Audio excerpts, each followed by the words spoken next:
5 ton வண்ண வண்ண பழங்களால் கோவில் பிரகாரம் கருவறை முழுக்க முழுக்க வண்ண வண்ண பழங்களால் அலங்காரம் பண்ணியிருக்காங்க.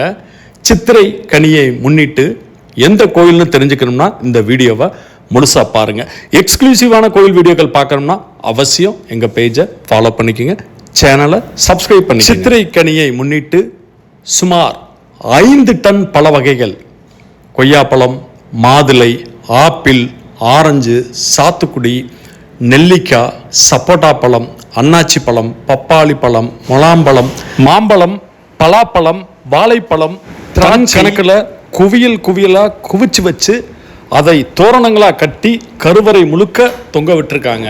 கோயில் பிரகாரம் கருவறை முழுக்க முழுக்க வண்ண வண்ண பழங்களால் பார்க்கவே கண்கொள்ளா காட்சியாக. சித்திரை 1 ஏப்ரல் 14 அதிகாலை 4 மணி முதல் இந்த கனி அலங்காரம் பக்தர்கள் பார்வையிடலாம். ஏப்ரல் 14 முழுக்க முழுக்க இந்த கனி அலங்காரம் இருக்கும். ஏப்ரல் 15 இருக்கும் அப்படின்னு சொல்லியிருக்காங்க. சுமார் 60க்கும் மேற்பட்ட தன்னார்வலர்கள் கருவறை முழுக்க இந்த பழங்களை மாலையா தொடுத்து கருவறை முழுக்க முழுக்க அலங்காரம் பண்ணும் வேலையில் ஈடுபட்டு விழாவுக்கான ஏற்பாடுகளை அறநிலையத்துறை அதிகாரிகள், காவல்துறையினர், உள்ளூர் பொதுமக்கள், கோயில் அர்ச்சக பெருமக்கள் சித்திரை கனி சிறப்பு முருகப்பெருமான் அபிஷேகத்தை பார்க்கணும்னா அவசியம் நம்ம சேனலை சப்ஸ்கிரைப் பண்ணிக்கோங்க. வீடியோ பிடிச்சிருந்தா ஷேர் பண்ணுங்கள்.